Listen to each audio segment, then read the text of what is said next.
Hello students, welcome to your own YouTube channel 5G Physics। आज की class में student बहुत इंटरेस्टिंग और बहुत ही इम्पोर्टेंट कंसेप्ट डिस्कस करने वाले हैं।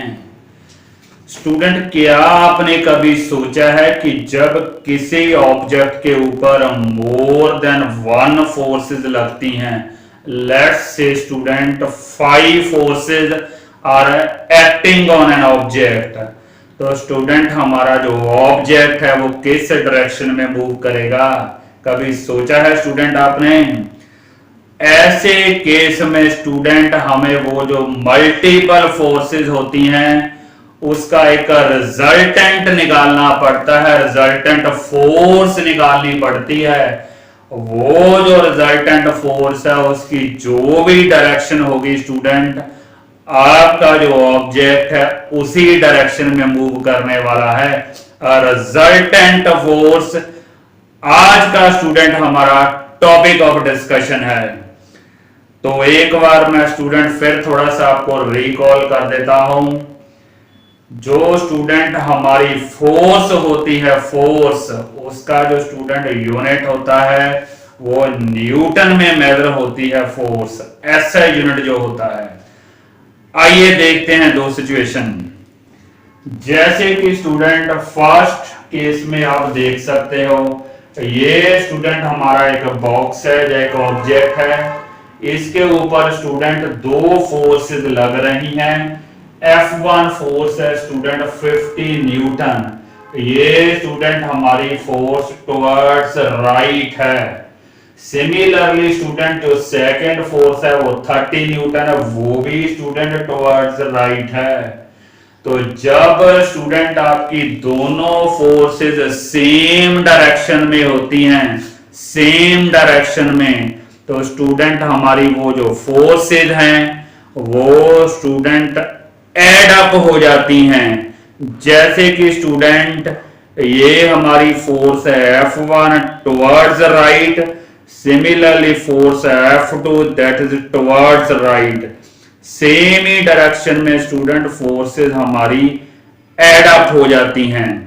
तो अगर इस केस में देखें स्टूडेंट, तो हमारी जो रिजल्टेंट फोर्स है और यू कैन से जो नेट फोर्स है स्टूडेंट वो बनने वाली है 50 प्लस 30, दोनों का सम करने वाले हैं स्टूडेंट 50 प्लस 30 यानी कि 80 न्यूटन फोर्स बनने वाली है और resultant force on this object. एक बार मैं फिर समराइज कर देता हूं। जब दो फोर्सेस सेम डायरेक्शन में होती हैं तो रिजल्टेंट फोर्स उनका स्टूडेंट सम अप होती है of two individual forces। अब अगर हम स्टूडेंट नेक्स्ट केस देखें, यहां पे स्टूडेंट ऑब्जेक्ट के ऊपर जो F1 फोर्स है वो तो टुवर्ड्स राइट है स्टूडेंट, लेकिन जो F2 फोर्स है वो टुवर्ड्स लेफ्ट है, ऑपोजिट डायरेक्शन में है। जब हमारी दो फोर्सेस ऑपोजिट डायरेक्शन में होती हैं स्टूडेंट, तो रिजल्टेंट फोर्स क्या होगी? सब्ट्रैक्शन करना पड़ेगा आपको दोनों का।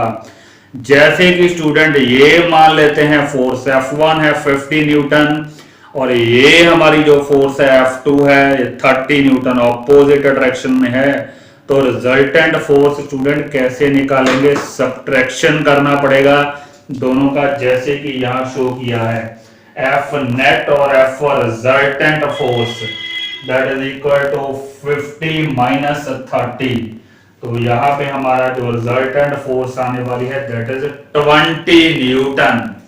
रिजल्टेंट फोर्स स्टूडेंट कुछ भी नहीं होती, एक नेट फोर्स होती है एक्टिंग ऑन एन ऑब्जेक्ट। तो summarising, when two forces are acting in same direction they are added, when two forces are in opposite direction or you can say against each other they are subtracted। Student जरा सोच के देखिए, अगर हमारी दो forces opposite direction में हो और सेम हो 50 न्यूटन, व्हाट विल हैपन?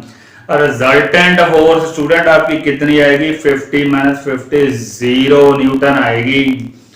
ऐसी जो फोर्सेस स्टूडेंट ऑपोजिट हैं और इक्वल इन मैग्नीट्यूड है, तो बैलेंस जो फोर्सेस होती हैं, आपका जो ऑब्जेक्ट है वो स्टूडेंट मूव नहीं करने वाला। आई होप स्टूडेंट आज का कंसेप्ट आपको समझ आया होगा। Please to like and subscribe my video. Thank you very much.